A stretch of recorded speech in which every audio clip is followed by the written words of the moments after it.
Sullivan. Thank you, Mr. Chairman, and I really appreciate the administration coming up here in full force with 5 cabinet secretaries on the issue of principles, on the principles of infrastructure.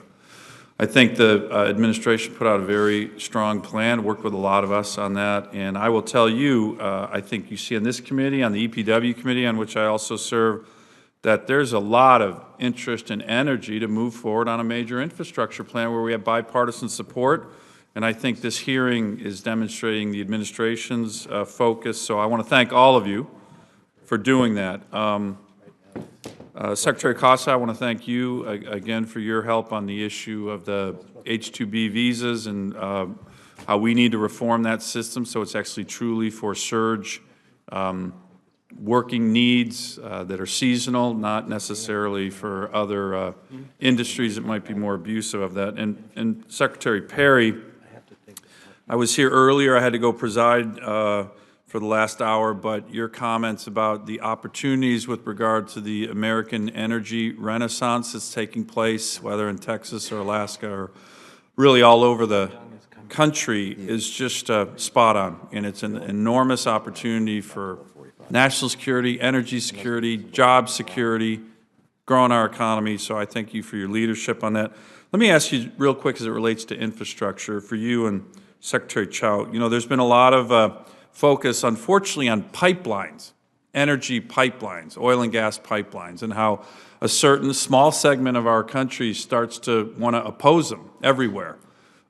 There's been studies, and I know you're familiar with them. Are pipelines more safe, for example, than rail cars for moving oil, or even LNG as we're trying to do that? Aren't they much more safe in terms of the ability to move these kind of vital commodities that our country needs? Secretary Perry, Secretary Chow, I know FIMS has done studies. Much more safe, isn't that correct? Yes. Mr. Secretary? And the technology allows them to become safer and safer as we use our innovation and our technology. So the last administration took 8 years and then finally disapproved the Keystone Pipeline. The President came in and switched that.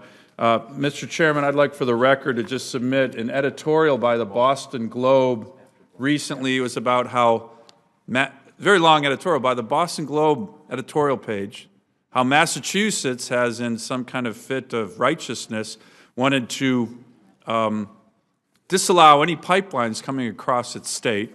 So guess where they're getting their oil now from? Right. Or in gas? Russia. The Russians, okay, as opposed to Americans. Not really good policy. I'd like to submit this for the record. Without objection. It's an editorial called Our Russian Pipeline and Its Ugly Toll. Madam Secretary, I'd like to talk to you a little bit more on the issue of permitting. And as you know, you came up to Alaska last summer and essentially broke the logjam on the Sterling Highway EIS that was, we think, the longest EIS in the works for the federal government in the history of the country. It only took 40 years. 40 years. So can you talk a little bit more about the importance of not only your agency, but all the agencies here working together so we can get to this standard? As you know, I have a bill called the Rebuild America Now Act, which I've been working with the administration on permitting reform, streamlining, so we can get to common sense permitting, whether it's pipelines or bridges or roads or ports or harbors, as opposed to nightmare scenarios like you helped finally resolve, thank you very much, on the Sterling Highway, a 40-year EIS that helps nobody. Certainly didn't help my state. Senator Sullivan, you're very kind to give me the credit, but your office and you deserve a great deal of the credit. We appreciated the opportunity to work with you to let loose that EIS on Sterling Highway. You pointed out the importance, and we got to work. Secondly, on the issue of permitting, you've been a champion of permitting, very commonsensical approaches to permitting. Streamlining the permitting process has all sorts of benefits. It can spring out more projects that will be available for the private sector to fund and finance, for example.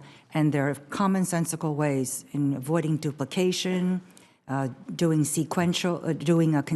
concurrent rather than sequential permitting, getting rid of duplicative permitting, allowing sister agencies to talk with one another, to share information.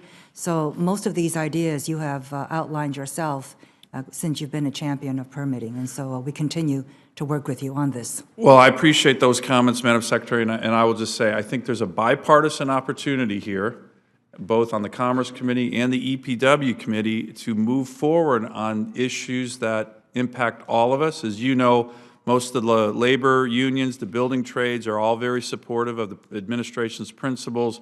They back the bill that I've sponsored here. We have a lot of co-sponsors on. So we want to work with you, particularly on this permitting issue, because it's vital to the country, and I think we have a bipartisan opportunity to move it, and having all 5 of you and the President and the rest of the administration backing this, I think, is a really important statement on what most Americans want and what we need as a nation.